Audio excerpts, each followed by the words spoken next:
Hi everyone, thanks for coming. I'm not going to say too much about the film. I'm going to let it speak for itself and let you make up your own mind about it. But just before we start, Jason, obviously he'd like to be here, but traveling is difficult for him, but he extends his many thanks for your support and for coming out. And yes, and also a huge thank you to Hot Docs and to Lynn and for these guys programming this film. They saw basically a rough cut of it and still chose to program it, which we're really, really happy about. Hopefully, they haven't seen the final cut and think the rough cut's better because I'll have to go back and redo it. But yeah, thanks again, and we'll both be here for Q&A afterwards. So stick around. Thanks.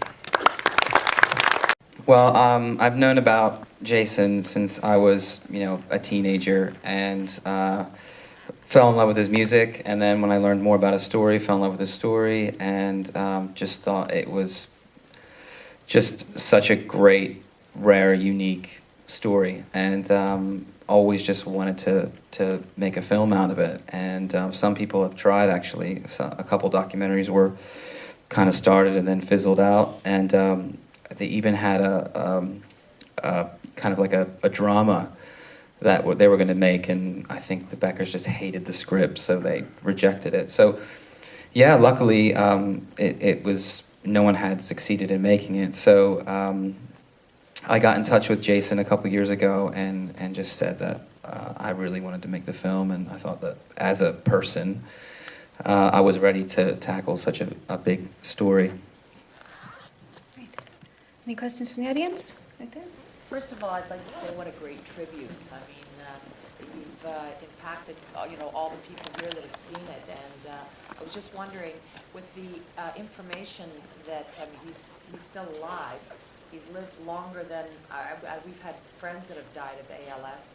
The information that he's sort of put together with the diet and all that, have they been approached by advocates for ALS, and are they looking at new research based on his prognosis and what's happened with him?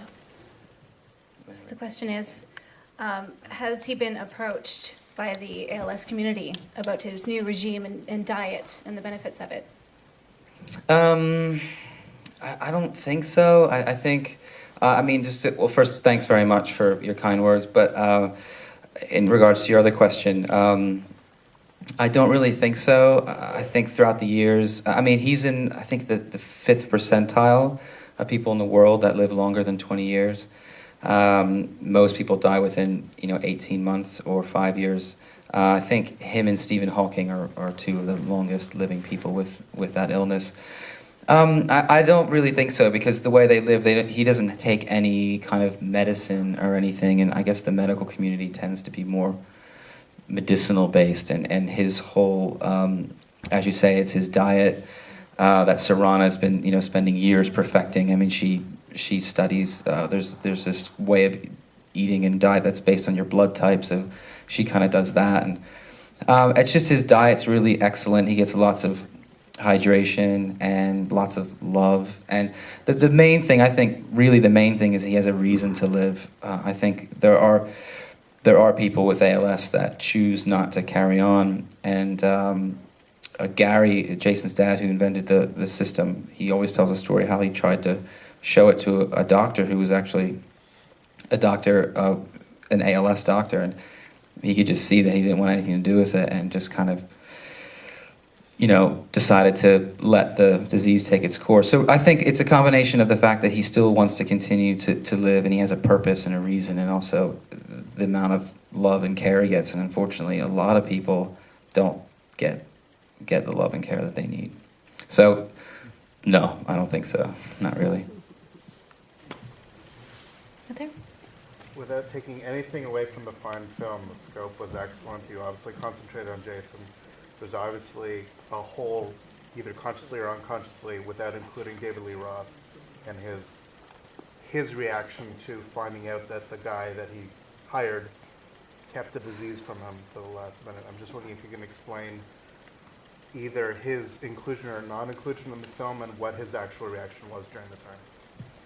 So the question is, can you explain the lack of David Lee Roth in the film? Was it due to his reaction? That's a really good question.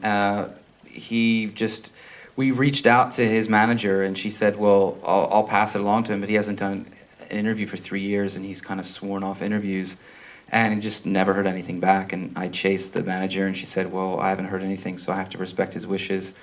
That was really the only contact we had. Him and Jason haven't spoken since he left the band. So it would have been nice, I think, to get Dave's kind of initial, just for me, the reason I wanted Dave in the film was just to kind of hear firsthand how he was blown away by this 19-year-old kid. But, you know, as a filmmaker, you just have to kind of circumnavigate these kind of things. And I think in a way it's a bit more romantic that he isn't in it. It's a bit more mysterious, but I don't know, maybe he'll watch it and then regret it. Center?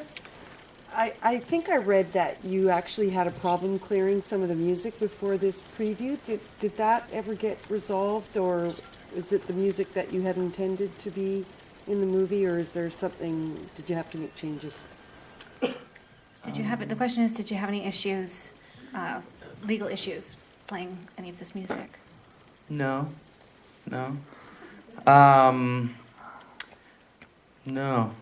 Where did you read that? I hope Maybe I've got the wrong film. I just thought I read that there was some problems with getting the Jason Becker music okayed through the right channels. Oh God, I hope I'm not going to go home and find some letter, cease and desist letter or something like that. Never mind then. Yeah, no, it was fine. I mean, this was an incredibly low budget film, and most of the funding, I mean, everyone who worked on it for, you know, half of what they normally do. And most of the budget went in because we're based in London and Jason's based in the Bay Area, San Francisco. So, I mean, just going out there 2 trips, I mean, that was like, you know, half the budget already, and then the licensing and everything. So, no, I mean, most of the music is, you know, Jason's music or, you know, Shrapnel Records, and we have a great relationship with Mike Varney, so he was really cool about that stuff. And the white shirt? Yes, I'm wondering if Jason himself and his family members have seen the movie, and if so, were they pleased with the result? So the question is, has Jason and his family seen the film, and how are they responding? Yeah, they absolutely love it. Jason's mom, I gave her a DVD, and she watched it so much that it broke, and I had to send her another one. And I remember when I was over there after our world premiere, we had 4 screenings, and they went to 3, and I sat in the living room after I gave the DVD, and she put it on. I'm expecting her just to kind of look at it for a minute, and she watched the whole thing all the way through, and I'm sitting there like, I just don't want to watch this again, you know? And then I went over to Jason's, because they live next door to each other, and she watched it again. They love it. I think Jason probably wishes it was more like music and stuff, but he totally understands that, you know, his life is more than just the music. And no, everyone's super supportive and loves it. Wonderful. On the side there? Me? Yep. 2 questions. First of all, when this will be released on DVD so everyone can see it? That's question 1. And the second one was the family. Is there a trust because of medical expenses? And it mentioned that his mom was concerned that she's still working, but when she won't be able to work, is there some kind of trust set up for him? So the 2 questions are, is there some kind of trust set up for Jason and his family? And when will this be on DVD? Well, it'll be out next year sometime. We just started the festival circuit a couple months ago, and we're looking for distribution and things. So, I mean, typically it's like a year you're on the festival circuit, and before you start releasing a DVD. So, hopefully, like this time next year, it'll be out. The trust thing, that is something that in an interview that didn't make it into the film, Pat admittedly says that they're not good at planning for the future. And that's actually where that bit of interview came out. But they do now, so it's now set up.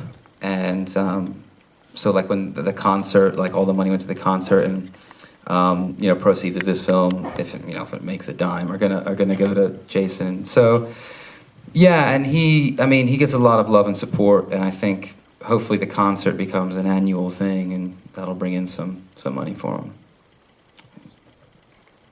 Okay, in the center.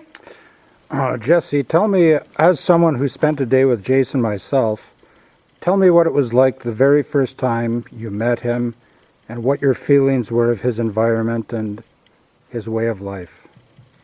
So the question is, please describe your first encounter with Jesse. Or sorry, with Jason. Yeah, that's a good question.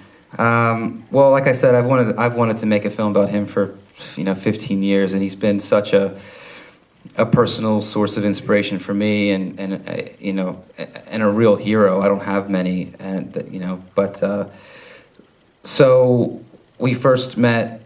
It was dark when we arrived. We got stuck in San Francisco has the worst traffic, and we got stuck in this horrible traffic. So it was late, and then Gary, Jason's dad, met us and took us over, and so we went through the back, and I kind of saw him through the glass, and he wasn't facing me, and I was just like, it all hit me, like, oh my God, I'm gonna make this film about Jason finally. And I guess when I met him at first, I was really starstruck, and I don't really get starstruck or nervous, but I was, and I couldn't stop smiling. But eventually, because he's such a down-to-earth guy, and he really is just a guy like everyone else, and his family are just so great, and all the jokes that were going back and forth, and and everyone who goes there walks out feeling like $1 million, and it was a really great experience.